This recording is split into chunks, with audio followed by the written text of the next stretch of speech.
kita sebagai manusia ada tanggungjawab yang besar. Kita sekarang ni sedang menunjukkan amal ibadat puasa di bulan Ramadan, dan antara tamu besarnya adalah iaitu hubungan kita dengan Allah, itu hablum min Allah, dan kedua hablum minan nas, iaitu hubungan sesama manusia.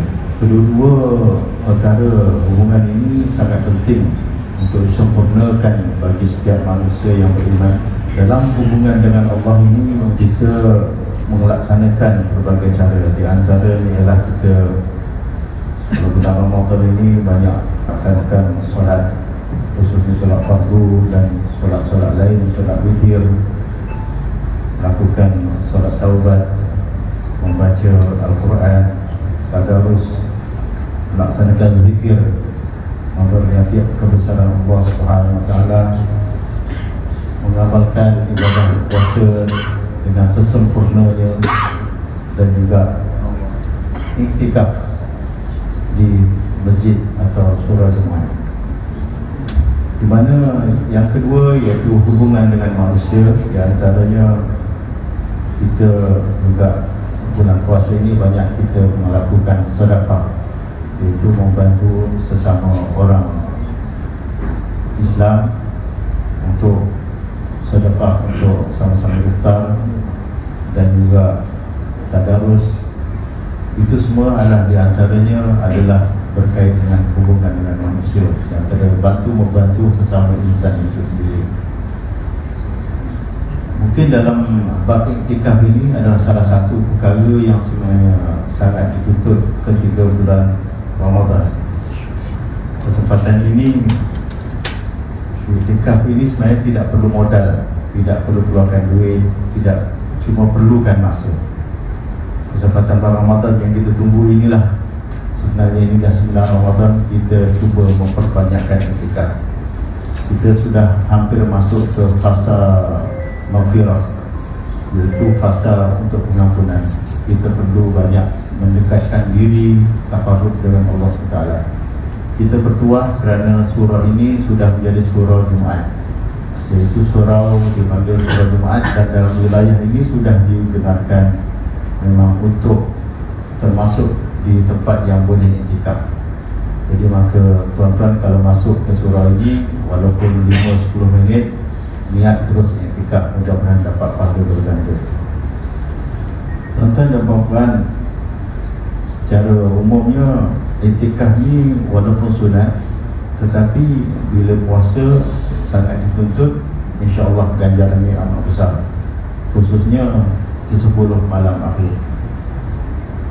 Tempatnya adalah di masjid dan surau Jumaat.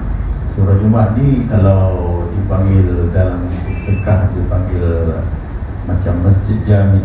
Masjid itu tempat sujud, jami' iaitu tempat berhimpun, iaitu berhimpunnya solat Jumaat. Maka di sini surau Jumaat, insya-Allah bolehlah niat iktikaf dan sembahyang dan ibadat lainlah. Dan secara ringkasnya, iktikaf ini adalah duduk diam di dalam tempat ibadah ini. Disyaratkan perlu ada niat, dan niat ni adalah untuk kebaikan, bukan untuk bersembang-sembang, untuk telefon yang tidak ada, mungkin bukan untuk tujuan ibadat. Dan perlu membulatkan hati kita untuk beribadat kepada Allah SWT.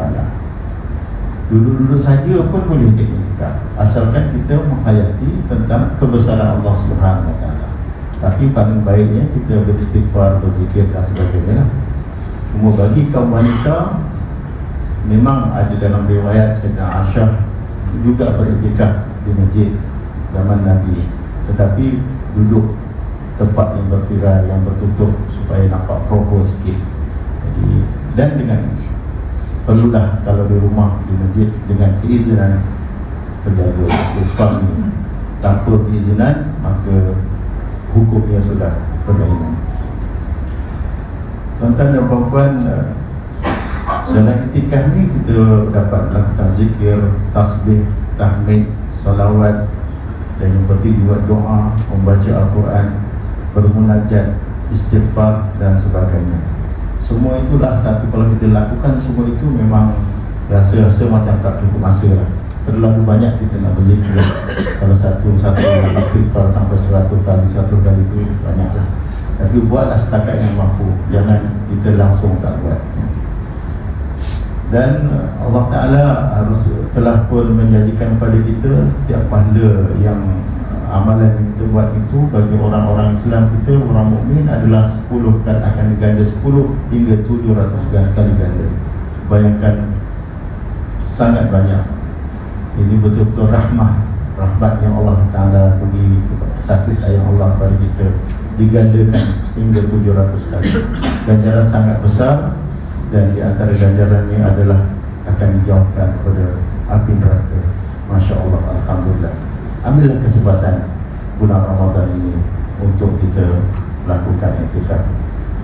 Dan kita mesti juga dalam iktikaf ini untuk berfokus. Fokus kita apa kita niat nak bertaubat, nak beristighfar dan sebagainya.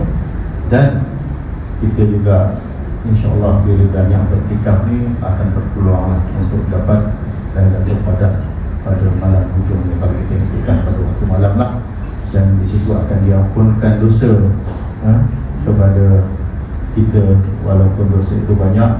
InsyaAllah Allah Ta'ala Maha Pengampun lagi Maha Penyayang. Maka ambillah manfaat peluang ini untuk kita sama-sama meneruskan ibadah puasa dengan iktikaf, yang mana ibadah ini sebenarnya sangat ringkas, sangat mudah, tanpa perlukan modal, perlukan masa dan perlukan komitmen yang tinggi. Sekian, Assalamualaikum warahmatullahi wabarakatuh.